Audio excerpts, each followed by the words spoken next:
Mesdames, Messieurs, bonsoir et bienvenue à cette édition d'information sur Equinox Télévision. Insécurité à Yaoundé, les bureaux de la Fédération camerounaise de football cambriolés dans la nuit de dimanche à lundi. Et bien des personnes dont l'identité reste encore inconnue ont mis à sac le bureau du président du comité de normalisation, le professeur Joseph Oona. Et puis résultats officiels des examens officiels au Cameroun, les résultats du baccalauréat de l'enseignement secondaire général de l'année 2015 sont connus, mais l'on note déjà cette polémique qui enfle autour des délibérations qui ont entouré ces élections. Des éducationnistes avancent, disent que ces résultats ne reflètent pas le niveau des candidats sur le terrain.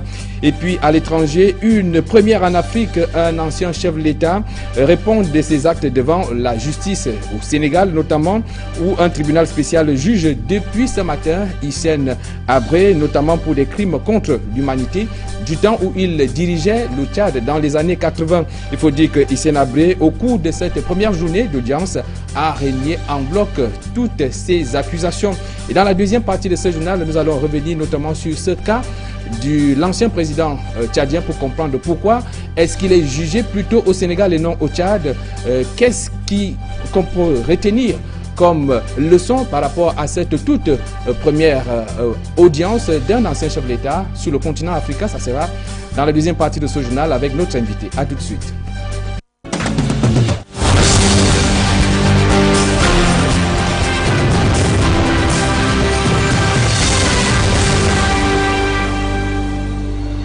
Nous le disions il y a quelques instants seulement et nous nous rendons du côté de Yaoundé où les bureaux de la Fédération camerounaise de football ont reçu dans la nuit de dimanche à lundi la visite des personnes dont l'identité reste inconnue. Il faut dire que ces personnes ont mis à sac le bureau du président du comité de normalisation, le professeur Joseph Oona.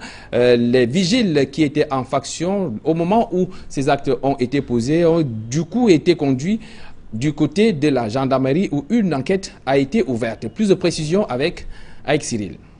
Je ne veux pas. Je dis je ne veux pas. Difficile d'accéder ni de faire quelques images au siège de la Fédération camerounaise de football ce matin. Qu'est-ce qu'il y a? Pourquoi vous filmez sans demander l'autorisation? Effacez d'abord, vous recommencez à filmer le bâtiment. Effacez, vous recommencez. Pendant que les caméras sont tenues à l'écart, des éléments de la police et de la gendarmerie sont à l'intérieur du bâtiment. Ils procèdent à l'évaluation des dégâts après le cambriolage perpétré au cabinet du président du comité de normalisation. Non, ça nous parle de ces choses-là, je ne veux pas. Je dis je ne veux pas. Je ne vous ai jamais rien refusé, je ne veux pas. Difficile pour l'instant de se prononcer avec exactitude sur les circonstances de ce cambriolage. D'autant que ni le portail, ni la porte centrale, ni toutes les autres voies qui mènent au cabinet du président du comité de normalisation n'ont été défoncés. Les vigiles qui ont passé la nuit au siège de la FECA Foot ont été conduits à la gendarmerie pour des besoins d'enquête. Mais déjà, des langues se délient pour évoquer une complicité interne. Il y a quelques jours, des employés de la FECA Foot se sont insurgés contre la répartition des retombées de la Coupe du Monde. Le président du comité de normalisation était notamment accusé d'avoir satisfait plusieurs de ses proches. D'aucuns pensent alors que ses proches seraient à l'origine de ce cambriolage dans le but de faire disparaître des pièces comptables.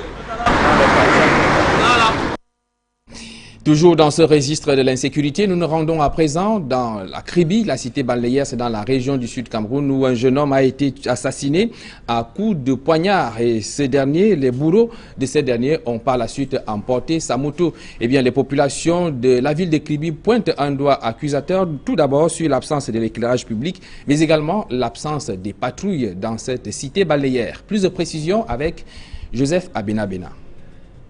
Le jeune Tchakounte Raoul Lionel, 20 ans d'âge, conducteur de mototaxi, gît ici sur une mare de sang. Il a été mortellement poignardé aux environs de 1 h du matin. C'était à 1h12 parce que quand j'entendais les cris dehors, j'ai pris directement mon téléphone, je l'ai allumé. J'ai vu l'heure. Bandit, bandit, sauvez-moi, bandit, sauvez-moi. Les cris venaient du bas là-bas. Comme la plupart des nouveaux quartiers à Kribi, celui-ci manque d'éclairage public et surtout ne bénéficie pas de patrouille d'éléments de sécurité à des heures tardives. Les cas d'assassinat de conducteurs de moto-taxi sont réguliers ici à Kribi.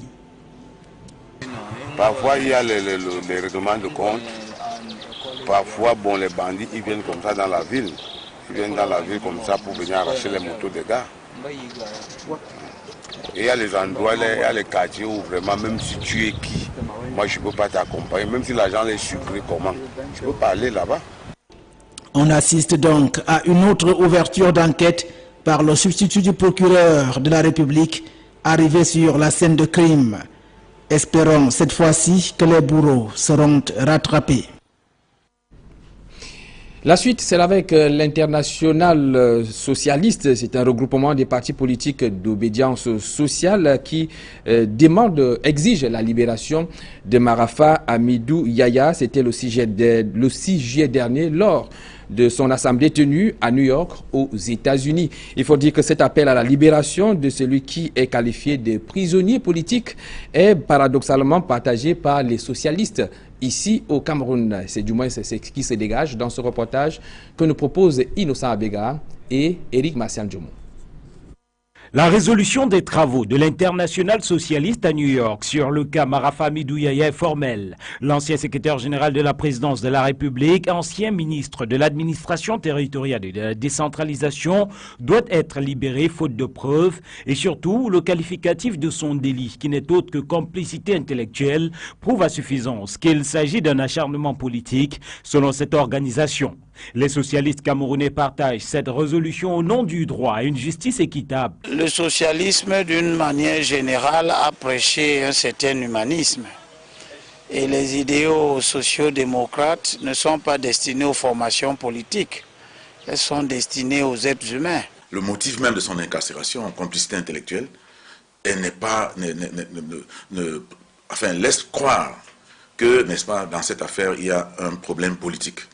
Et je crois que l'Internationale socialiste ne défend pas uniquement les socialistes. Ces socialistes n'oublient pour autant pas le fait que Marafa Hamidou Yahya, ex-pilier du régime en place à Yaoundé, a été l'un des bourreaux du SDF et de la démocratie au Cameroun. Si après le régime de M. Biya, un autre régime voudrait, n'est-ce pas, faire le procès des élections truquées, alors je crois que Marafa peut être interpellé. Mais je trouve qu'il n'est pas normal qu'on aille parler de détournement de fonds pour régler un problème de corruption, pour régler un problème politique. Il a attenté à la liberté et des choix politiques du peuple camerounais en organisant des fraudes électorales, ce que lui-même a reconnu. Et c'est à ce niveau que fusent de nombreuses interrogations sur l'intérêt de l'Internationale socialiste pour un non-socialiste comme Marafa. Ça peut paraître ambigu que l'Internationale demande un élargissement ou un traitement particulier pour M. Marafa qui n'en est pas membre. Certains observateurs y voient malgré tout l'influence des lobbies et des réseaux internationaux, car de nombreux autres prisonniers, anciens barons du régime, ne bénéficient pas de tels supports.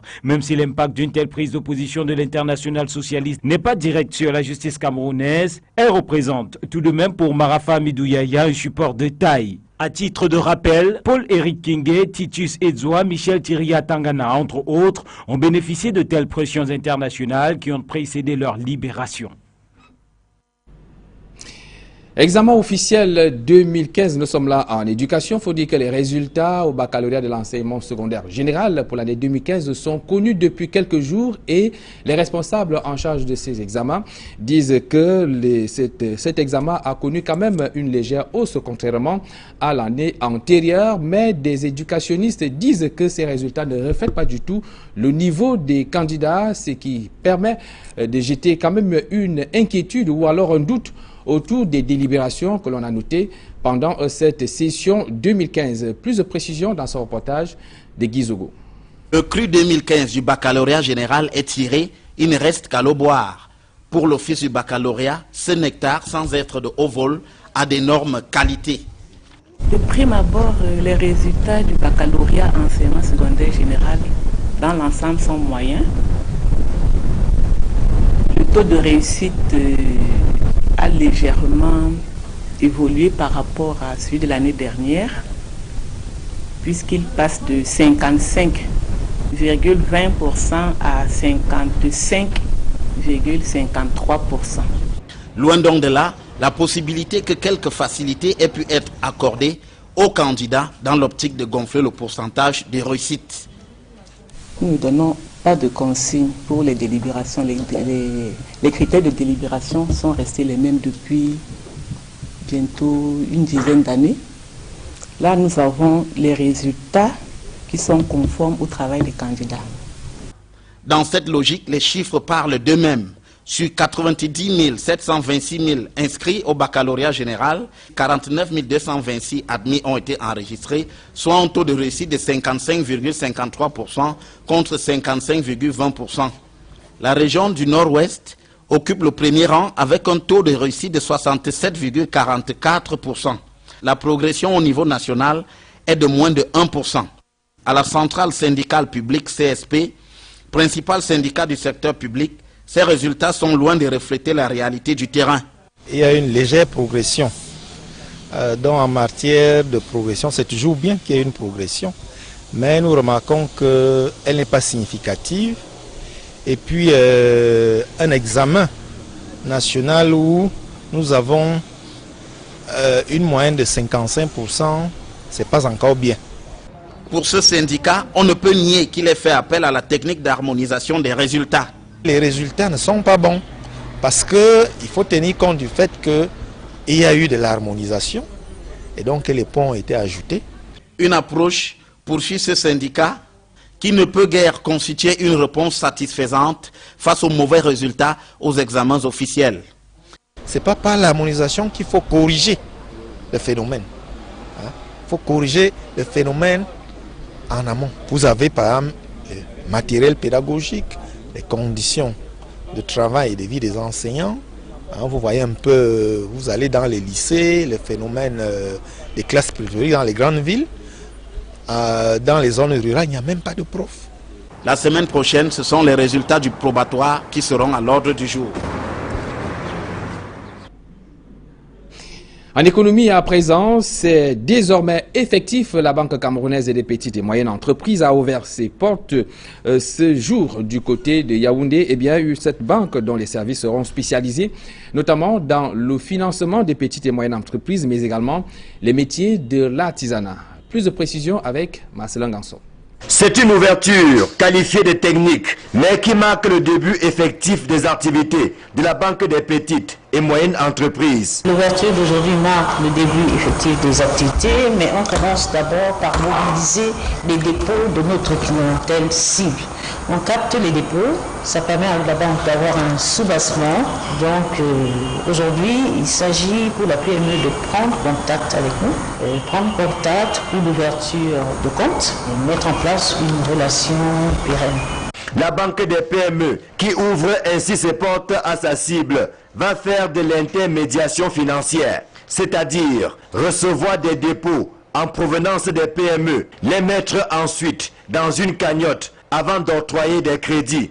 Et comme son nom l'indique, seules les PME peuvent ouvrir un compte à la banque naissante et prétendre à un crédit. Et quand je dis PME, il y a également l'artisanat qui fait partie du périmètre de la banque. Pourquoi on l'a voulu ainsi? Parce que, vous savez, la PME occupe le haut du carré aujourd'hui. Tout le monde la reconnaît comme l'entité qui crée des richesses, crée également des emplois. Il faut encourager ces entités, les valoriser et leur donner une certaine notoriété. Sont attendus au guichet des entreprises jouissant d'une bonne structuration, aussi bien au niveau fiscal qu'au niveau administratif. C'est dire que les PME du secteur informel sont appelés à migrer à leur avantage vers l'économie formelle. Les règles du jeu étant clairement fixées, il reste à résoudre l'épineuse question du remboursement des sommes empruntées.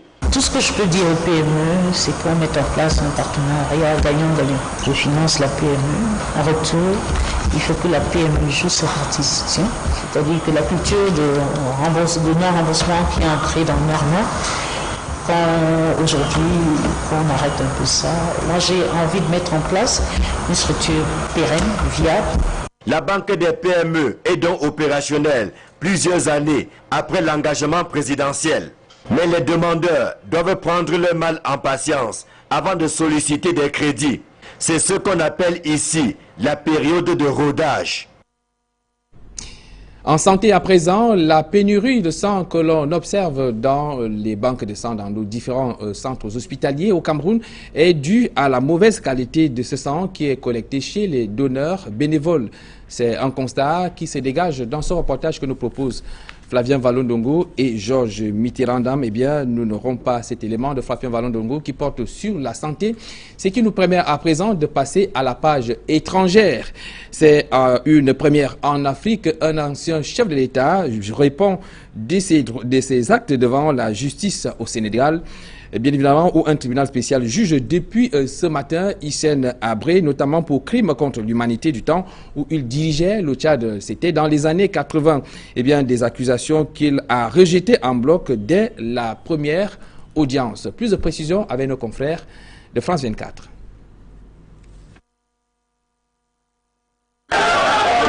Le poing levé, turban blanc sur la tête, chapelet à la main, Hissène Habré est évacué de la salle d'audience après avoir scandé des slogans hostiles à la cour.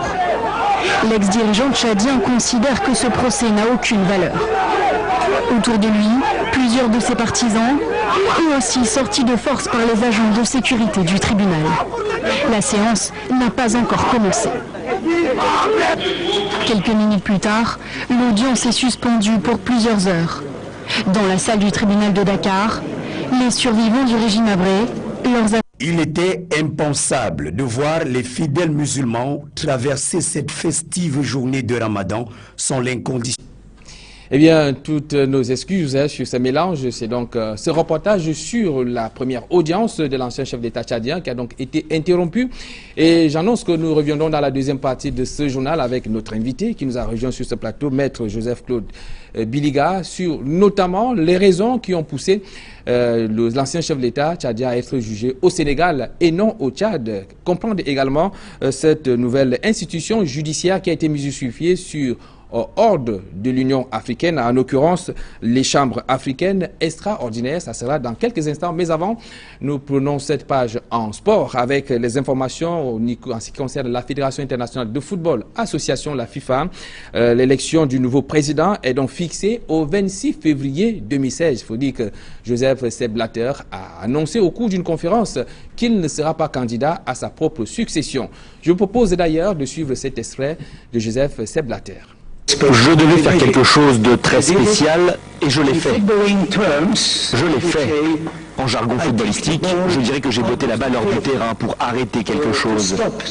Et c'est ce que j'ai fait le 2 juin dernier quand j'ai annoncé que je remettais mon mandat. C'est ce que j'ai dit, que j'allais remettre mon mandat. Mais je reste le président élu. Et aujourd'hui, je vous parle en tant que président élu.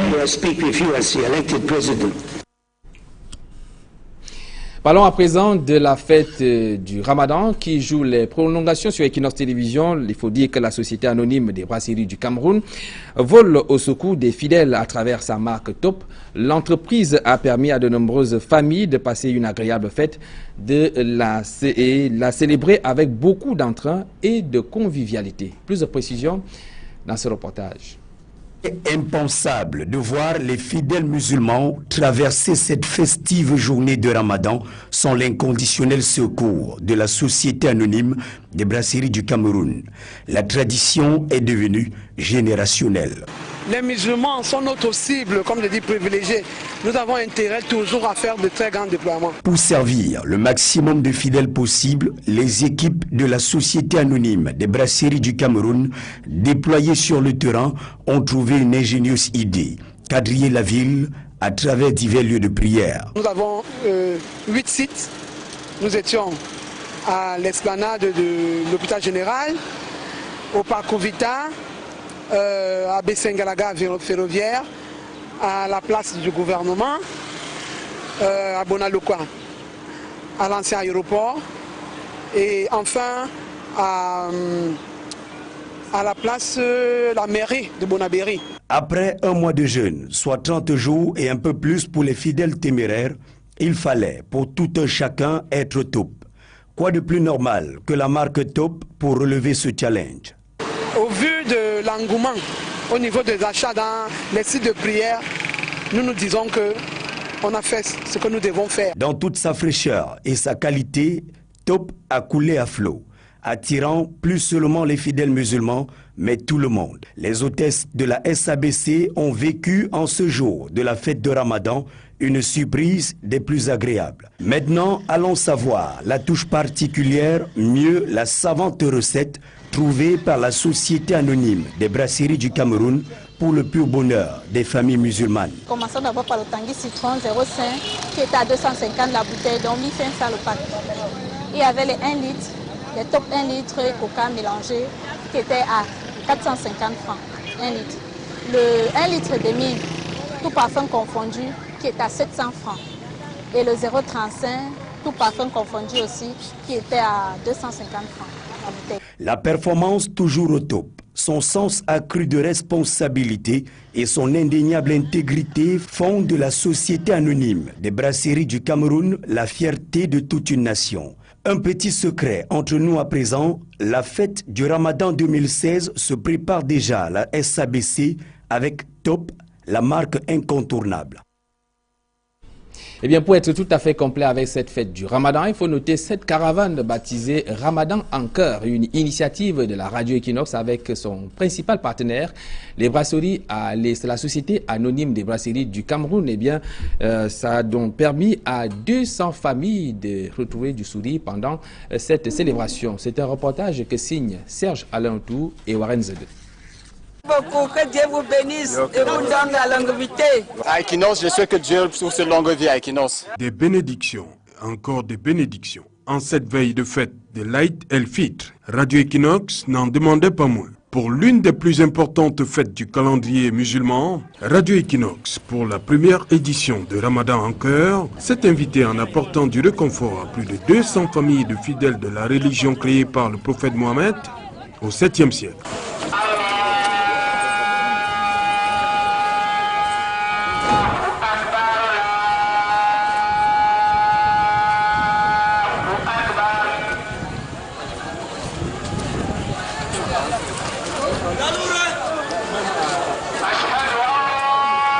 Et c'est le collège polyvalent islamique de Douala, situé à Newbel, qui constitue le premier théâtre des opérations. Après légère vérification sur l'identité des bénéficiaires, le personnel Equinox procède à la remise des présents circonstanciels.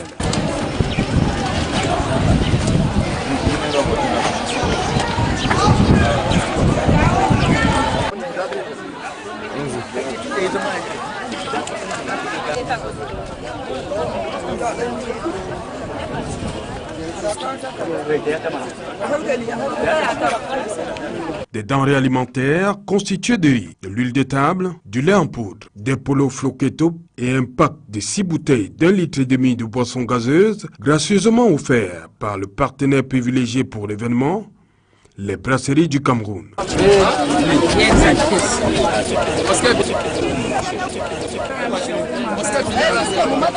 Radio Equinox, aux côtés des nécessiteux, le sentiment de gratitude est sur toutes les lèvres. Handicapés moteurs ou personnes valides, du plus petit au plus grand, tous reconnaissent de mémoire de musulmans que l'acte est inédit. Et pour le dire, toutes les langues sont mises à contribution. L'essentiel étant de faire passer le message.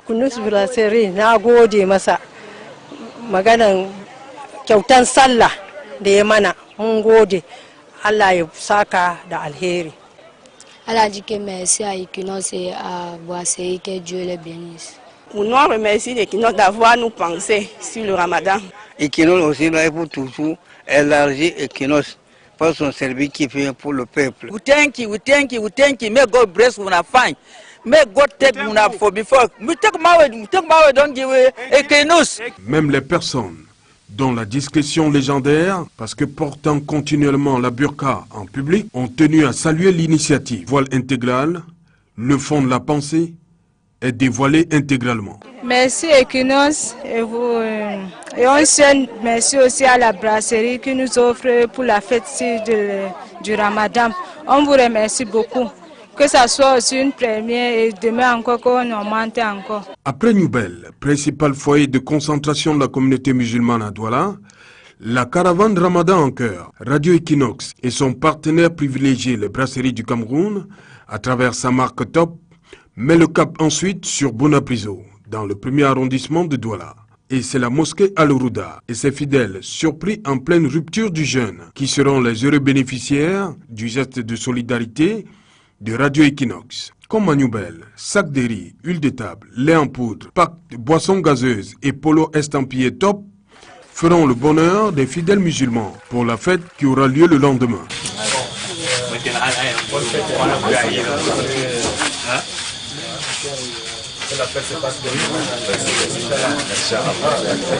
Ce coup de pouce laisse sans voix la mosquée Al-Rouda de Bonapliso. Vraiment, les mots me manquent. Je vous remercie beaucoup. Nous n'allons pas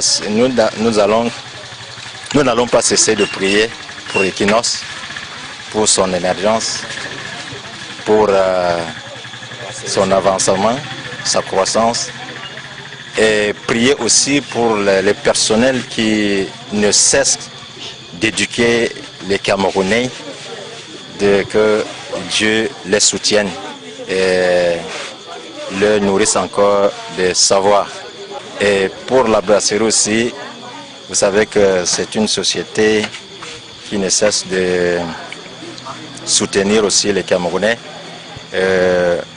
Nous allons aussi adresser des prières pour le directeur de cette brasserie et tous les personnels qui composent de cette société, que Dieu les soutienne et les aide. Radio Equinox et les brasseries du Cameroun, main dans la main dans le domaine du social. Une véritable histoire d'amour qui dure depuis plus d'une décennie. Les brasseries du Cameroun accompagnent Radio Equinox dans son opération Noël en cœur. Chaque fin d'année, Radio Equinox apporte le sourire aux orphelins et autres enfants abandonnés du Cameroun. À peine Ramadan en cœur a été lancé que les fidèles musulmans pensent déjà à la pérennité de l'événement. L'année prochaine, si nous ne mourrons pas, nous sommes ensemble. Que Dieu vous protège. Quant à vous, vous êtes encore jeune. Que Dieu vous donne la sagesse de diriger bien votre finance. Que j'aime. Que Dieu vous garde, Dieu vous protège beaucoup. Que vous nous donnez ça chaque année. Merci beaucoup.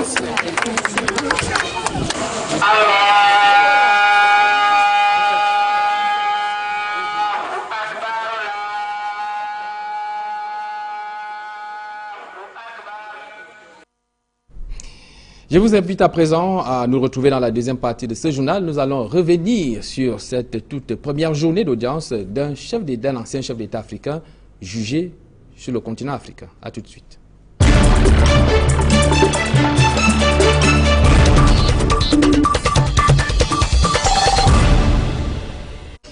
Pour nous accompagner dans cette deuxième partie du journal, nous recevons un avocat au barreau du Cameroun, Maître Joseph-Claude Biliga. Bonsoir. Bonsoir.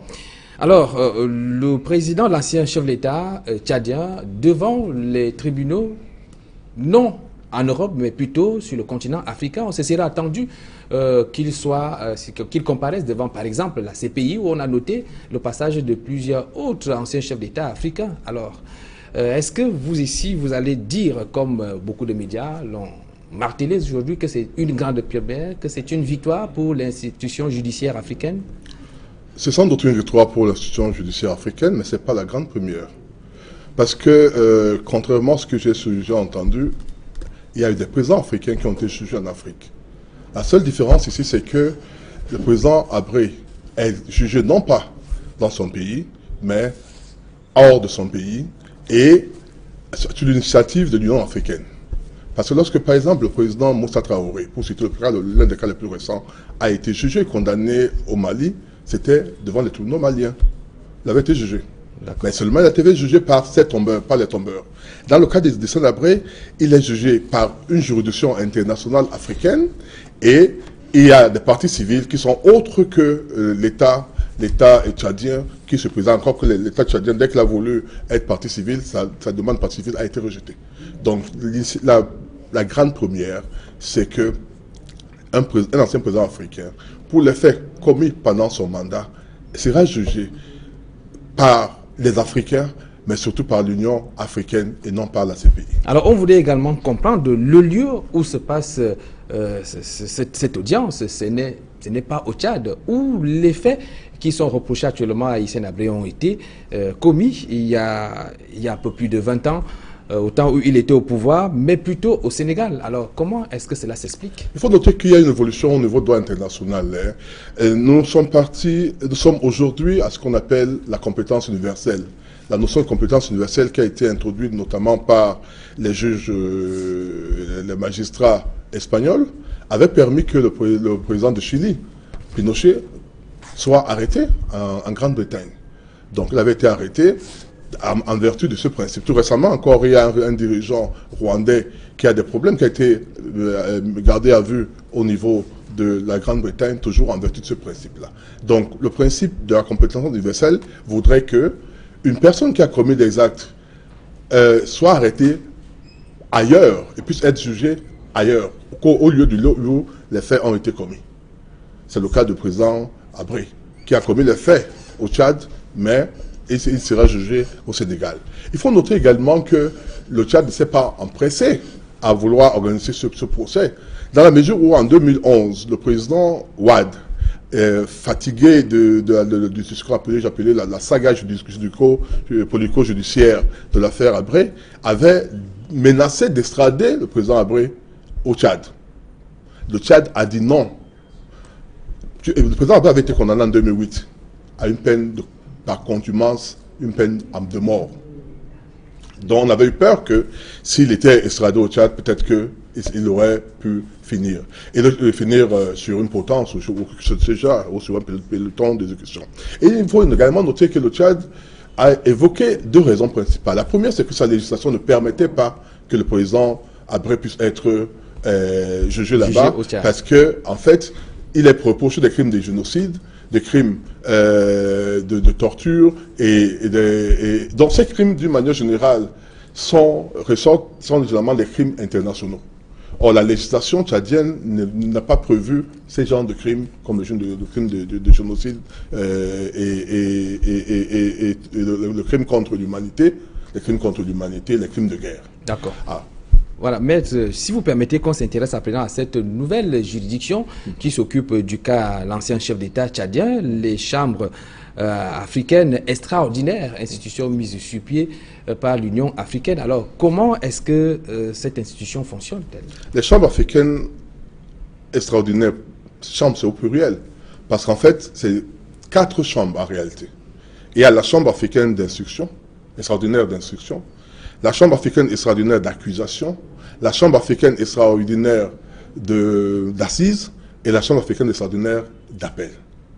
C'est un tribunal spécial qui a été créé pour un délai bien déterminé, dont les fonctions doivent s'achever au mois de février 2016, si je me trompe, dans le but de juger les faits commis de la période du 7 juin 1982, date de l'arrivée du président Abré au pouvoir, au 1er décembre 1990, date de son départ. Donc, ça signifie que c'est une institution qui a été mise sur pied rien que pour juger du cas d'Hissène Habré. Du régime d'Hissène Habré. Alors, quelle est la composante de ces chambres africaines extraordinaires? Est-ce qu'on retrouve les juges issus de... Oui, dans le texte, il est dit que le président doit être de nationalité étrangère. Dans le cas d'espèce, le président de la Chambre africaine d'assises, donc celui qui va juger aujourd'hui, M.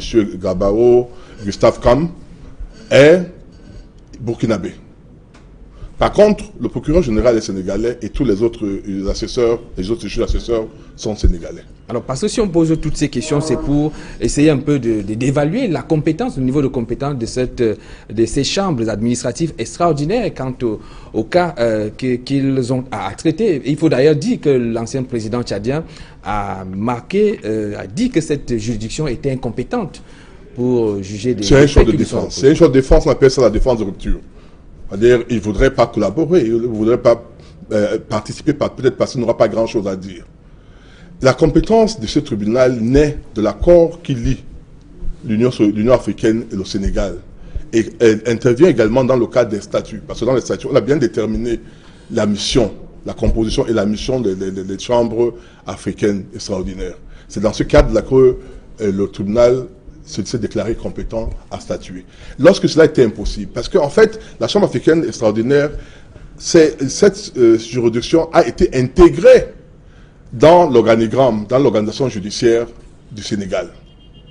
Ça a été intégré dans l'organisation juridique du Sénégal pour permettre donc que le président Hissène Habré et ses autres complices, appelons-les ainsi, ou bien c'est les personnes qui pourraient être avec lui sur le tableau, qui dans le box d'accusation puissent être jugées. Je tiens à indiquer que le Tchad, qui pendant longtemps avait traîné les pattes dans cette procédure pour juger les personnes qui étaient du régime qui occupaient des fonctions importantes et dans le cadre de la répression, dans le régime du président Hissène Habré, s'est empressé, dès lors que la Chambre africaine a été inaugurée en février 2013, s'est empressé très vite à juger les deux principaux, une vingtaine de personnes, mais les deux principales personnes qui étaient concernées, les deux présidents qui étaient les directeurs du centre